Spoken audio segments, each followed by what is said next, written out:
kita melihat bahwa perkembangan saat ini anak menjadi faktor utama dilindungi oleh negara, dilindungi oleh hukum terhadap kenakalan-kenakalan remaja saat ini. Di balik itu, Mbak Citra, bahwa kenakalan remaja di sekolah ini sangat berbeda dengan kenakalan remaja pada waktu dulu-dulunya, Bu. Kalau sekarang ini kalau dulu itu kenakalan remaja itu kan biasanya para siswa atau pelajar ini melakukan bolos sekolah, kemudian terlambat datang sekolah.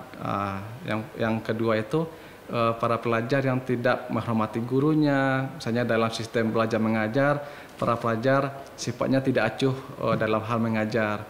Yang ketiga, pelajar ini biasanya merokoknya kadang bersembunyi-sembunyi di sekolah gitu kan. Nah, hal-hal itu yang pada umumnya yang berkaitan dengan kenakalan remaja.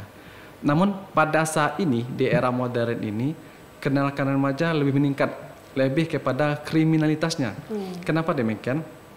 Para remaja sekarang ini, pelajar sekarang ini lebih dominan kepada kenakalan-kenakalan bersifat zona kriminalitas. Contohnya menggunakan penyalahgunaan narkotika, kemudian melakukan free sex, yang ketiga melakukan tawuran antar pelajar, tawuran antar sekolah. Bahkan mereka tidak sungkan-sungkannya bahwa mereka melakukan tawuran dengan kejar-kejaran pakai motor. Dari sisi pemerintahan, yakni instansi ataupun dinas terkait melakukan sosialisasi, baik berhubungan dengan kenakalan remaja, narkoba, ataupun kenakalan-kenakalan yang bentuk lain yang barangkali tidak terjangkau oleh kita. Dan pencegahan ini bisa meminimalisir kenakalan-kenakalan remaja yang bagi kami di Posbakum Pengadilan Negeri Sungai Penuh ini memandang bahwa kondisi kenakalan remaja pada Sungai Penuh ataupun Kerinci ini memprihatinkan.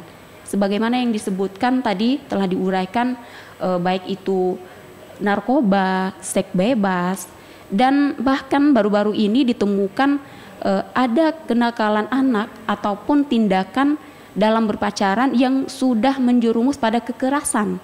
Nah, ini sangat memprihatinkan bagi kita sendiri. Nah, itu adalah upaya-upaya pencegahan harus dimulai dari rumah.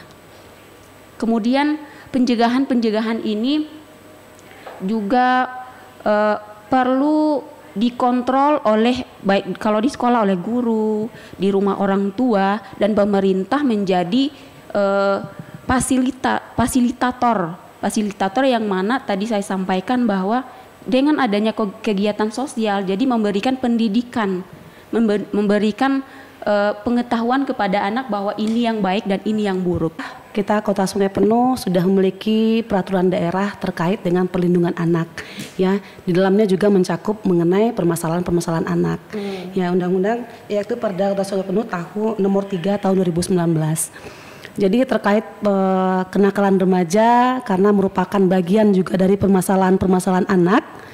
Saya sependapat juga dengan Pak Heru, dengan Mbak Penny tadi bahwa bisa dikategorikan Sungai Penuh itu sudah kronis terkait permasalahan anak. Cuman ya masih belum up. Kenapa? Karena orang tua masih menganggap apa yang terjadi pada anak mereka itu adalah sebuah hal yang tidak perlu diceritakan kepada orang lain.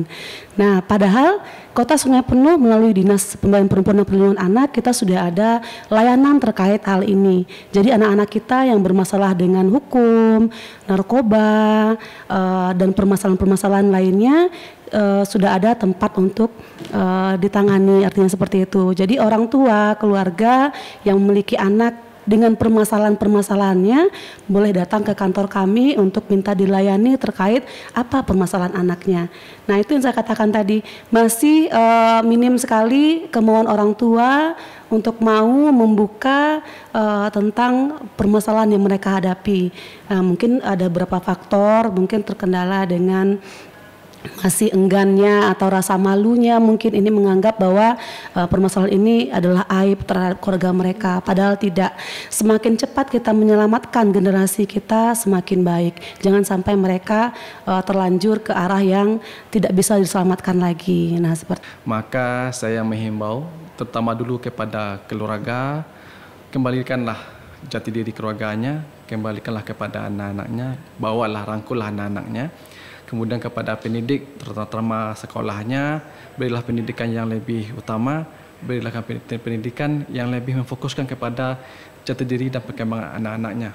Jangan sampai anak-anak kita pelajar setelah keluar dari belajar sekolahnya, setelah pulang sekolah, bukannya pulang ke rumah, tetapi malah ketemu dengan kelompok-kelompoknya, sehingga menjadi suatu kelompok yang akan mengakibatkan kenakalan remaja.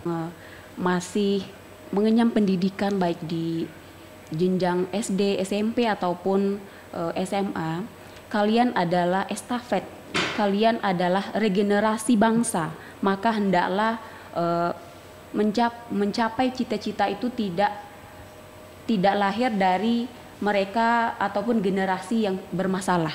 Artinya apa? Bahwa harus menyiapkan diri sebaik-baik mungkin. Untuk anak-anak remaja kita, marilah gapai prestasinya setinggi mungkin, jadilah apa yang kalian mau, jadilah orang-orang anak-anak yang sukses, anak-anak yang bisa dibanggakan oleh kedua orang tua. Nah, kalau untuk orang tuanya, seperti yang saya sampaikan tadi, yuk orang tua kembali lagi, kita belajar lagi bahwa menjadi orang tua itu bukan sesuatu hal yang mudah memang. Nah, apalagi tantangan kita adalah anak-anak yang mereka lebih tahu dari kita. Mereka sudah bisa mencari tahu apa-apa ilmu dari kita. Jadi orang tuanya juga harus lebih pintar lagi, lebih banyak belajar lagi.